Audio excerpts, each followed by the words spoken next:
Okay, so what we have here is The Count of Monte Cristo by Alexandre Dumas. And this is just one of my favorite books of all time because of its content, right? And as you can see, this is a thick ass book, right? It has a little bit of filler, but nonetheless, this is a must read for everybody. This book has to be read by everybody because it is phenomenal, right? If you can tolerate all of the filler and uh,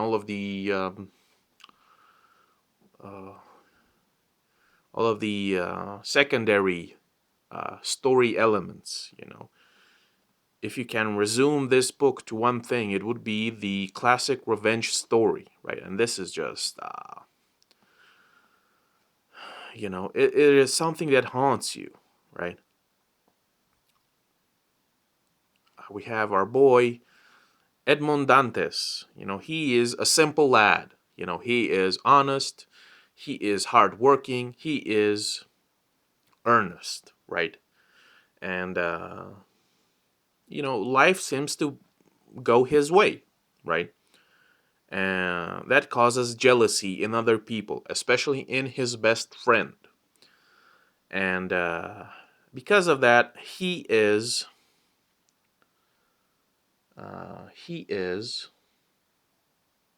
blamed for treason and conspiracy and what have you. And they're all false claims, of course, but he is nonetheless judged and sentenced to life imprisonment. And this guy, he's completely innocent. He has no idea what's going on. He is naive, he is gullible, and he is sent to prison. And he spends years just going nuts that this happened to him. He had one bad day, and his life turned from wonderful to awful in a heartbeat, right? And it looks like he won't make it. He will spend the rest of his days in jail. But then he meets another prisoner, and somehow he manages to escape after being taught certain skills by this old dude, right? And if you read it in this day and age, all of this seems like ham-fisted Deus ex machina. It's almost implausible or impossible. There's this old guy next to his cell, and that guy is really intelligent, and he has all of these skills and all of this knowledge, and he tells him about this treasure. And then after years of being this guy's pupil, Edmund, uh, he finally escapes, in a crazy way, and he goes to this island where the old guy told him that there was a treasure, and he becomes super rich, and he adopts the persona of the Count of Monte Cristo. And from then on, he is on this path of revenge. But what really makes this satisfying, what really makes this story, what puts it on a higher pedestal than other revenge quests, other vendettas. This guy, he takes his time. He does his research. He plans every little detail of his revenge plot. Uh, all of the people that have wronged them, and they are a handful of people, right? That are powerful. They are in uh, reputable positions in society. One's a judge, the other is I think he is a general, the other is a financier, and so on. So he does his research about these people that have wronged him, including his best friend. And years later, he finally makes an appearance in society, and he is the mysterious Count. And everybody is just gossiping about him, and just slowly but surely, the whole thing is unraveled, and all of the people that have wronged him, they all fall apart. They all get what they deserve. They get their just desserts. with sweet, sweet irony and sarcasm. It's just it's brilliant how all of these awful people get their just desserts, and that's what makes this book so phenomenal, right? Uh, and of course, we have the classic tale about the uh, young man whose naivete gets him in trouble, and he becomes this bitter, sour creature that strives, that is obsessed with revenge, with vengeance, right? And how it can warp and twist and bend the moral person you once were, right? Um,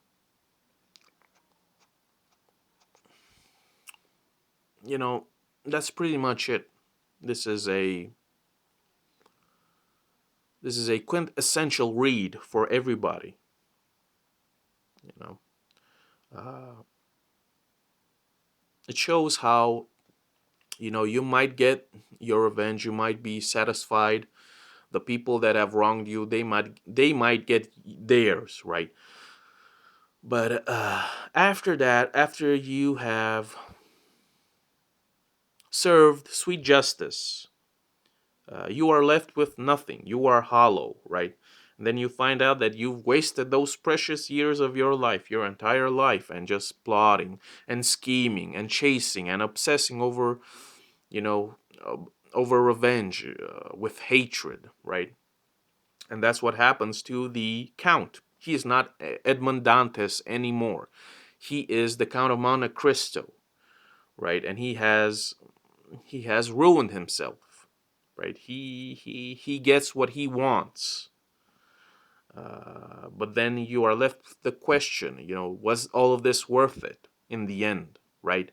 Was all of this planning and scheming and sacrifice, were all of them necessary?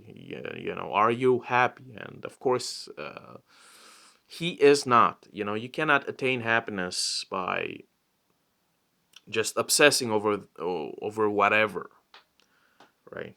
You just gotta live life. Life will sort itself out in the end, one way or the other. And it's a shame that Edmond Dantes has had to become the Count of Monte Cristo. Uh, he becomes a completely different person. And, you can't blame him, not really, because, I mean, all of his friends, even his lover, she marries the guy that actually came up with the idea to ruin his life because out of jealousy, right? So the woman he loved, she marries the guy that actually ruined his life, and they have a kid, his friend and his lover. But it turns out that that kid is actually the Count's kid, right? Because before he was arrested, they were together, and so on.